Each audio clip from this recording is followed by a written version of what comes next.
وَلَقَدْ يَسَّرْنَا الْقُرْآنَ لِلذِّكْرِ فَهَلْ مِن مُّدَّكِرٍ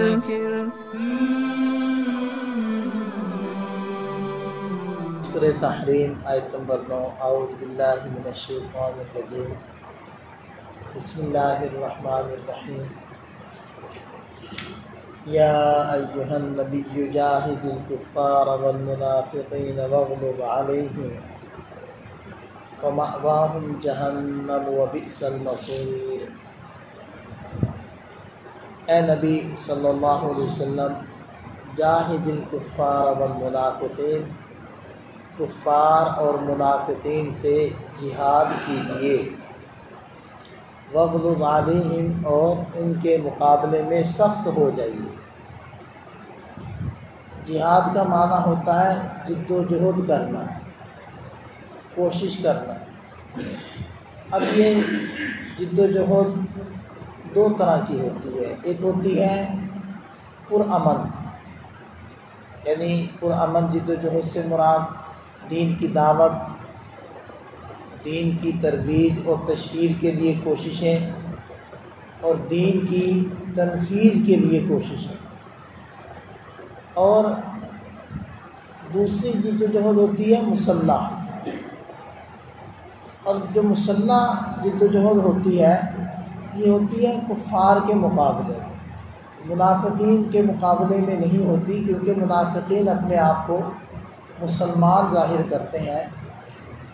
البتہ اگر منافقین بغاوت پر اتر آئیں تو پھر ان کے خلاف مسلح جستجو ہوتی ہے، یعنی جہاد کیا جاتا ہے۔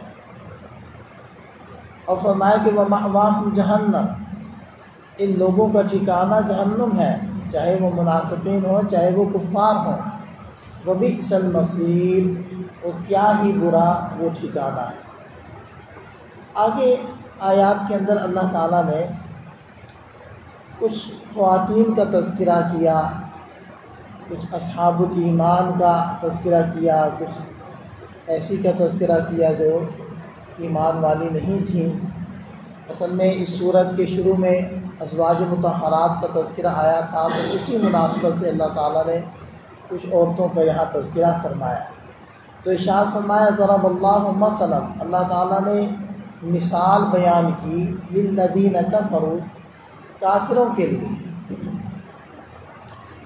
امرأۃ نوح وامرأۃ لوط، حضرت نوح علیہ السلام کی زوجہ اور بیوی کی، اور حضرت لوط علیہ السلام کی زوجہ کی مثال۔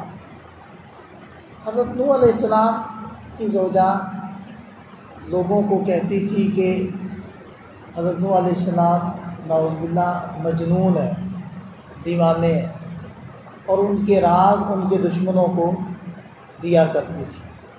اسی طرح حضرت لوط علیہ السلام کی زوجہ یہ بھی ان کے دشمنوں کا ساتھ دیا کرتی تھی۔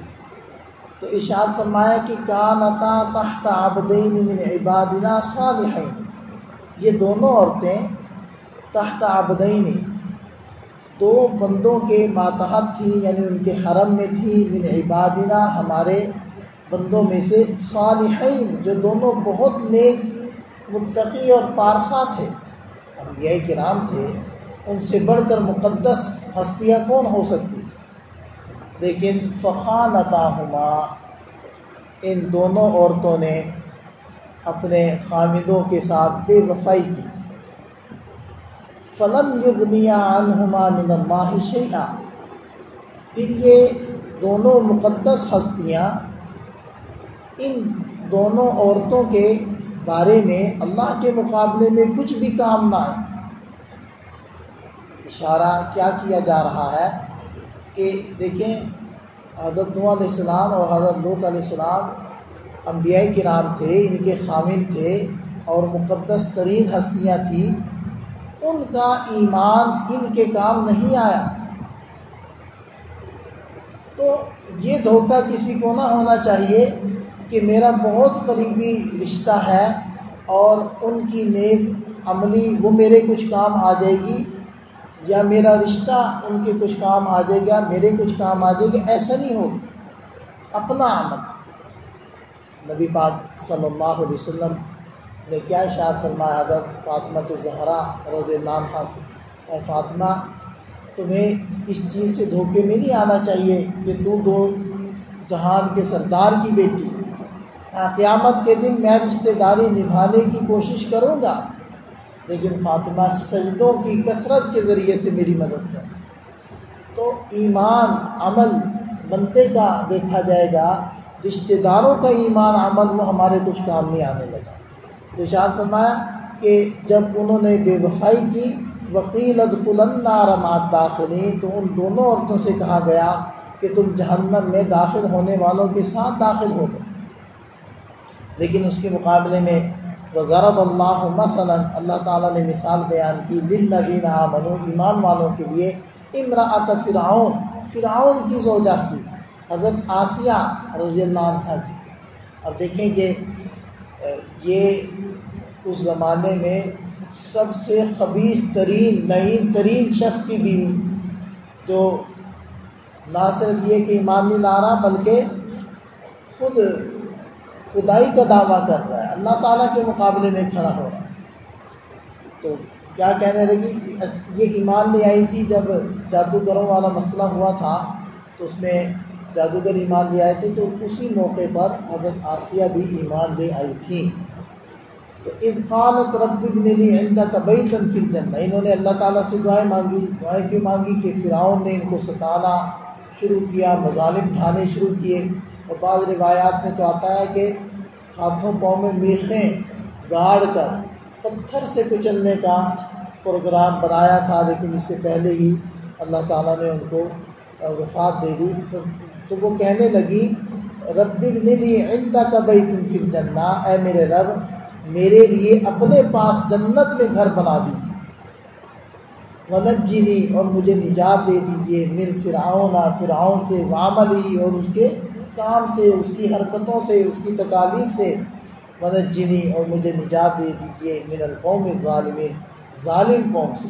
اب دیکھیں کہ پچھلی مثال کے اندر کائنات کی مقدس ترین ہستیاں، لیکن خود صاحب ایمان نہیں، تو کوئی کام نہ آیا ان کا اتنا قریبی رشتہ۔ اور دوسری مثال کے اندر کائنات کے خبیث و لعین ترین شخص کی رشتہ داری ہے، اور وہ اس کا بے ایمان ہونا وہ ان کو کوئی نقصان نہ پہنچا سکے۔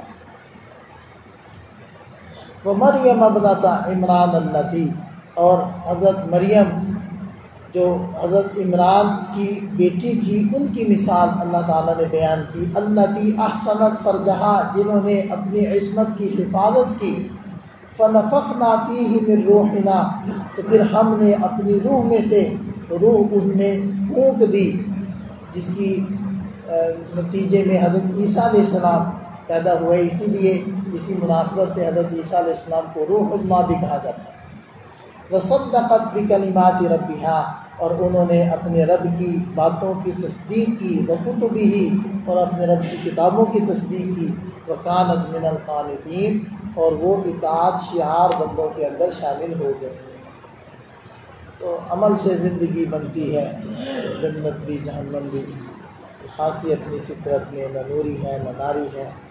تو یہ بھروسہ آدمی کا کہ فلانا یہ کر دے گا وہ کر دے گا، یقیناً ایک موقع پر سفارشیں بھی ہوں گی، شفاعت بھی ہوگی، لیکن شفاعت بھی فائدہ تبھی دے گی نا جب آدمی خود تو صاحب ایمان ہو اور خود تو اس نے کچھ عمل کیا ہوا ہو۔ اللہ تعالیٰ ہمیں سمجھ عطا فرمائے۔